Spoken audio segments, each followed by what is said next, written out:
While the proposition that media can invoke discomfort may seem self-evident, it warrants deeper reflection. After all, the very essence of artistic expression often lies in its ability to elicit emotional responses from the audience. Be it the poignant prose of a novel, the captivating narrative of a TV show, the vibrant world of an anime, or the immersive experience of a video game, the true purpose lies in engineering a reaction within the viewer, be it joy, sorrow, indignation, revulsion, or indeed discomfort. Online discourse seems increasingly fixated on expunging controversial yet undeniable uncomfortable elements from adaptations of fictional narratives. This often targets plotlines or thematic explorations that delve into the realm of a more sexually explicit conflict. This selective censorship strikes me as disingenuous. We as a society repeatedly accept the portrayal of graphic violence within this artistic realm, yet when confronted with other forms of human hardship, a line is inexplicably drawn, even when neither brutally or sexually is presented in a manner that glorifies or condones such action. And I'm here to push back against that idea. I think it's reductive to remove uncomfortable elements from a story just because it might make you feel uncomfortable. That's the reason why they were incorporated into the story to begin with, to elicit such a response and to make you question preconceived ideas about certain characters and social situations when done right. This video contains spoilers for Jujutsu Kaisen and Invincible. We'll be discussing some sensitive and serious topics, so please proceed with caution. Now, let's dive into Jujutsu Kaisen first. Season 2 of Jujutsu Kaisen has wrapped up and it isn't without its controversy, but this wasn't the typical nonsense you see when it comes to anime discourse. The controversy comes at the intro of JJK's 22nd episode of the second season, or chapter 133 of the manga. The episode starts with Mei Mei and Wee Wee sharing a bed in a very explicit way, at least it is implied. It's revealed that she ran away to Malaysia, abandoning her post in Shibuya while her fellow sorcerers die, some of which she went to school with. She's living comfortably in a safe hotel room with her brother. There's a lot to unpack here, so we'll go at it step by step. We need to take a look at Mei Mei's character, her relationship with her brother and children as a whole, Malaysia itself, and how all of this ties into Nanami Kento. So let's take a look at Mei Mei herself. Jujutsu sorcery is a dangerous job. It's a death sentence for many people involved, and it's usually a thankless job, oftentimes filled with corruption at the highest point. That's why our star players like Gojo, Nanami, Yuji, and the like are standout. They go against the norm of Jujutsu sorcery, Jujutsu society. They are shining beacons, Gojo especially because of his strength and his ideals of changing Jujutsu for the better by cultivating like-minded pupils. Mei Mei is not like Gojo in that aspect. She is the very definition of all the wrong with Jujutsu. She's selfish and self-serving, a coward who is willing to put herself over others despite her appearance of being one of the good guys.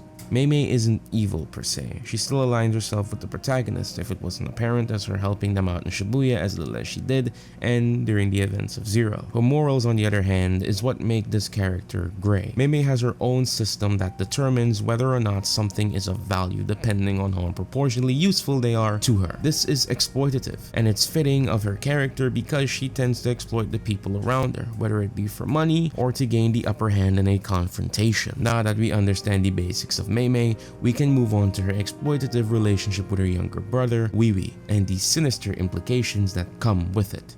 It can be argued that Wee Wee is being groomed by Mei Mei as a parent by his undying loyalty to her, going as far as to potentially die for her when the two make a binding vow in Shibuya. This isn't the only thing that leads to this conclusion. After their battle in Shibuya against the smallpox deity, they weren't there with Yuji and the others facing off against Kenjaku, Mahito, or even caught in the crossfire of Sukuna and Maharaga's rampage. Mei Mei and Wee Wee are last seen in bed with each other in a very suggestive way, Mei Mei having no clothes on as the two lock eyes, painting a very incestuous image, and I think that was intentional. This is the thing that turned so many JJK fans off when looking at Mei Mei. My problem is that I've seen a good number of people wishing that this wasn't animated to begin with, calling it disgusting and uncomfortable, and that's the point. This moment here is pivotal not only for Mei Mei but JJK as a whole, and that is due in part to Nanami Kento.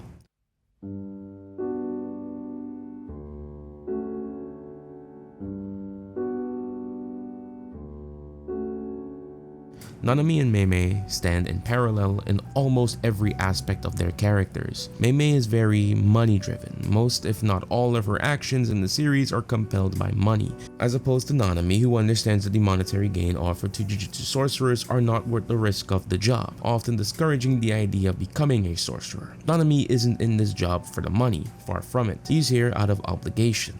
With great power, there must also come great responsibility. Words that perfectly define Nanami as a character. Another part of Nanami that stands in direct contrast to Mei Mei is his relationship with children, often trying to take the burden off of Yuji as much as possible, trying to beat the idea into his head that it's okay to be a child.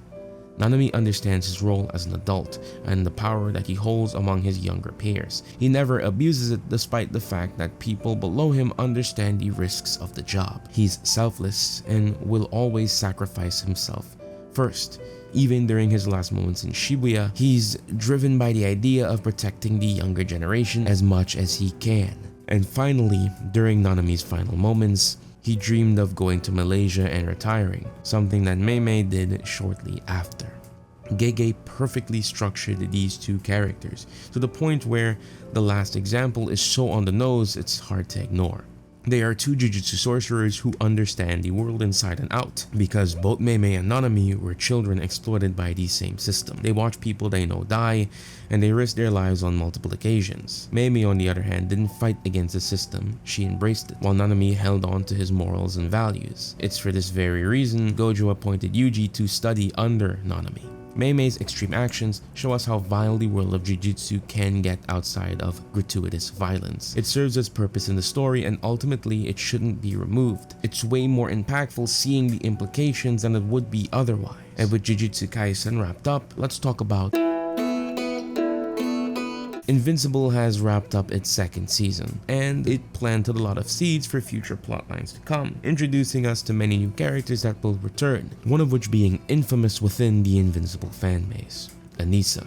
During Invincible's 110th issue, Mark has been sent back to his timeline after being gone for 6 months during his pursuit for Angstrom Levy and all the events of the Invincible War. When he gets back though, things aren't all sunshine and rainbows. Mark is having a tough time with all the new events that are thrust into his life. He's watched friends become evil, had to fight multiple versions of himself, missed 9 months of his wife's pregnancy, and to top it all off, she breaks up with him because of this. Mark then encounters Anissa. This was extremely uncomfortable to read, watching her not take no for an answer and ultimately overpowering Mark. She taunts him, telling him how weak he is, as she has her way with him. She even insinuates that he's going to enjoy it. Mark keeps this to himself for a while, putting the safety and well-being of others above his own. This doesn't mean the trauma goes away. Eve multiple times during this arc tries to be intimate with Mark, but he just can't bring himself to do anything with her. It's taking a toll on Mark's sexual relationship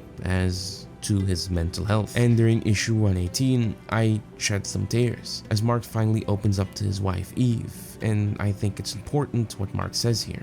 He blames himself for everything, questions if some parts of him enjoyed what happened, wanted what happened to happen. He felt as though he held back on her. He didn't fight hard enough. He let it happen, which is not true, and I think that if we stray away from the subject matter within its adaptation, you're not only doing the story a disservice, or even Mark, but a lot of men in general who face these kinds of issues by women. The idea that this is not taken seriously because of the stigma that a woman cannot overpower or take advantage of a man in this way. It's a great commentary, and it works especially well within Invincible because Mark is one of the strongest men alive. It shows to me that no matter how strong, you can be a victim by anyone. Invincible should be allowed to tell the story, to show that it's okay to open up about these kinds of situations, to not blame or doubt yourself because of them. As someone who has friends and family members who have been taken advantage of in this way, both men and women, I just think it's wrong to want this to be excluded from the story. It's handled gracefully and it has a bigger message to portray. It isn't included for shock value, and it should not be discussed and treated as such. I've seen people try to say this much on Facebook and Twitter, and it's so grossly out of touch. Invincible is just one of few mainstream media that handle the topic of male SA, and it should not be strayed away from. The freedom to explore challenging themes is a cornerstone of artistic expression. Authors should be able to delve into darker subject matter when it serves a clear narrative purpose. Thank you all for watching. This video has been something I've been wanting to make since Jujutsu Kaisen Season 2, and I'm glad I waited so I could incorporate Invincible into the overall narrative. If you enjoy this kind of analytical content, please subscribe to the channel and help me get to 20k by the end of the year. If you want to take that support a step further, I do have a Patreon. This is Gyumnopedies Dai. This has been Beyond Animation, and I'll see you in the next one. Peace.